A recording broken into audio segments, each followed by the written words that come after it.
The greatest fighter that ever lived is from Nova Scotia, Canada.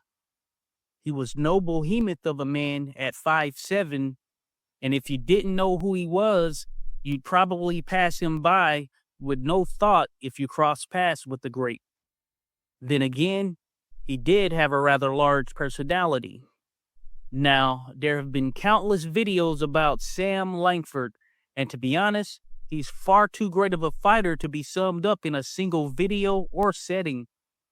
I've long opted not to do a video diving into Langford's career, as his career runs deep, like Mariana Trench deep. Sam Langford had over 300 official fights. I say official because there are likely far more than those that weren't documented. This gives you an understanding of the brevity of his career. Given this, I wanted to develop a video that would give someone at any level, from those with no prior knowledge, those with casual knowledge, those with a good deal of knowledge, and those with an expert understanding of the fighter that was Sam Langford. The best way this could be done was with 7 names. The 7 names represent the insane science behind a fighter like Langford physically and via his resume. As mentioned, Langford was 5'7", and he also had a 74-inch reach, broad shoulders, and fairly long arms. Langford started his career in the sport on the amateur side, fighting at the lightweight limit of 135 pounds in the AAU. It's important to remember that lightweight is where he started his career, as the scale will shift as we move through the video. With that, let's jump straight into those 7 opponents. Fighting from 1893 to 1909, Joe Gans is my pick for the greatest lightweight in boxing history. The old master's record was 147 victories, 10 losses, and 16 draws. 101 of those victories came via knockout, with the 100-plus knockout club being a rarity in the sport. He also had 20 no decisions and 6 no contests. On May 12, 1902, Gans became the first African American to win a world title in any sport when he knocked out Frank Ern. Gans and Langford met on December 8, 1903. Gans was the world lightweight champion at the time. The fight was to compete at 138 pounds, but Langford came in 2 pounds overweight due to some stipulation changes that forced him to try and run off the weight 2 days prior to the fight. Therefore, the world lightweight title was not on the line. As for the fight, Langford would show his level by defeating Gans over 10 rounds to win a clear and concise decision. Langford was only 1 year and 7 months into his professional career at that point. Let that sink in. When you hear the name Joe Walcott, you likely think of the former world heavyweight champion from New Jersey. But for those that didn't know, he took his namesake from the former and first black world welterweight champion, Barbados Joe Walcott. Walcott's career spanned from 1892 to 1911. He recorded 87 victories, 24 losses, and 24 draws. 57 of those victories came via knockout. He also had 19 no decisions and 3 no contests. Walcott won the World Welterweight Championship by defeating Rube Ferns on December 18, 1901. Langford and Walcott met on September 5, 1904. The World Welterweight title was on the line. It would be an understatement to say that it was a contest of heavy blows, as these were unquestionably 2 of the biggest hitters pound for pound in boxing history. The bout went 15 rounds, and Langford had the cleaner work of the 2, outpointing Walcott.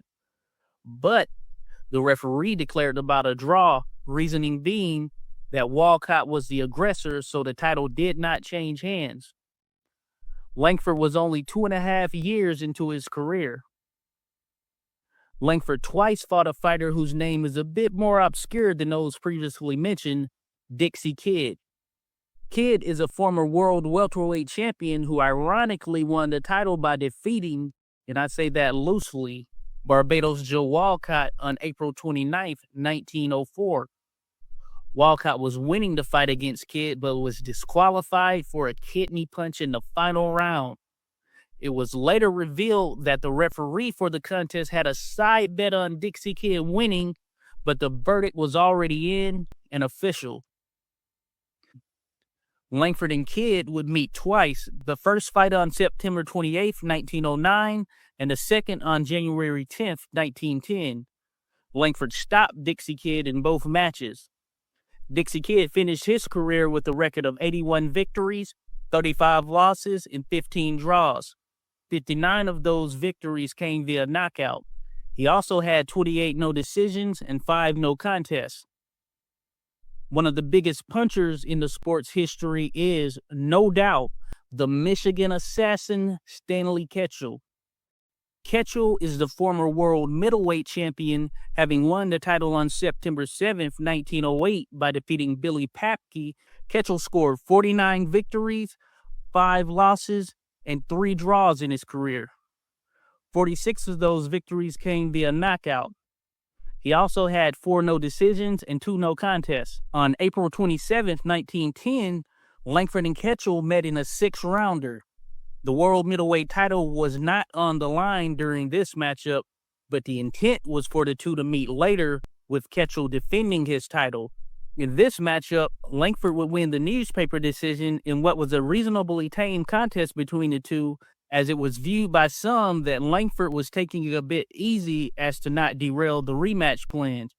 Unfortunately for Langford, Ketchel, and the sport in general, Ketchel was murdered on October 15, 1910, at 24 years of age.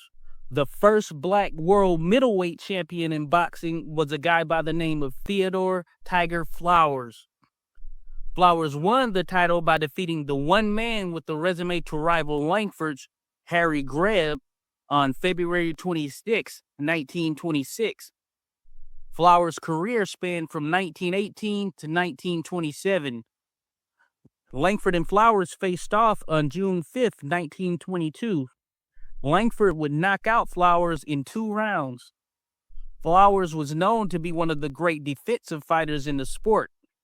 Langford's power, though, was just as renowned.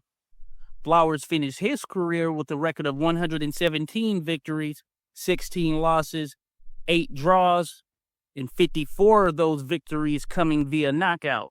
He also had 28 no decisions and 0 no contests. One of Philadelphia's greatest fighters and one of the greatest fighters in general is Jack O'Brien. Philadelphia Jack O'Brien is the former world light heavyweight champion, having won the title on December 20th, 1905 by defeating the first ever 3-weight world champion in boxing history in the great fighting blacksmith Bob Fitzsimmons. O'Brien's career record was 92 victories, 6 losses, and 14 draws. He had 55 knockouts in those career victories. He also had 76 no decisions and 4 no contests. Just for the record, no decision bouts were usually prearranged, as some states didn't allow for decisions to be rendered. Therefore, a fighter would either have to win via knockout, or the decisions would be left to the newspaper journalists, etc., who were there in attendance ringside watching the contest. Langford and O'Brien met on August 15, 1910. The contest was all Langford, as he would stop O'Brien within 5 rounds. O'Brien would also go on to fight for the world heavyweight title. The last and biggest name on this list is the former and first black world heavyweight champion, the Galveston Giant, Jack Johnson. Johnson would finish his career with 53 victories, 11 losses, and 8 draws.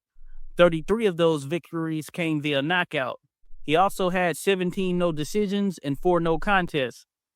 Johnson's career spanned from 1897 to 1931. Johnson won the world heavyweight title in Australia on December 26, 1908. He defeated then-champion Tommy Burns of Canada, knocking him out in 14 rounds. Johnson and Langford met years prior on April 26, 1906. This was considered a competitive heavyweight contest, each having their own moment, though Johnson clearly won. Langford was a middleweight at the time. When Langford was a full heavyweight, Johnson refused to face him. The two had an agreement in place to fight at one point, but nothing materialized. Johnson was quoted as saying Langford was the toughest SOB that ever lived. Given this, Langford, who is primarily associated with the heavyweight division, never got a shot at the title. Sam Langford fought from the lightweight division to the heavyweight division. In this journey, he fought and defeated the lightweight, 2 welterweight, 2 middleweight, and 1 light heavyweight world champion. He lost to a heavyweight world champion. The lightweight and one of the middleweights he fought actually held the title at the time he beat them. That's 7 world champions, and you wouldn't believe some of the names left off this list as far as those who have never won a world title. There's one word that sums up Langford's resume: amazing.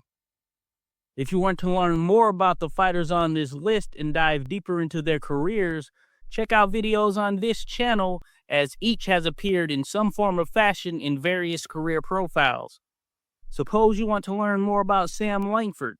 In that case, I recommend you check out Random Acoustic Thoughts here on YouTube, who I consulted with during the making of this video, as he has and continues to reveal several previously unknown Sam Langford facts through extensive research. Please let me know your thoughts on Sam Langford in the comments. Where do you rank him? Have you heard of any of the champions covered in this video? We're here to dialogue about the history of this great sport. And with that, thanks for watching, and be sure to like and subscribe for more.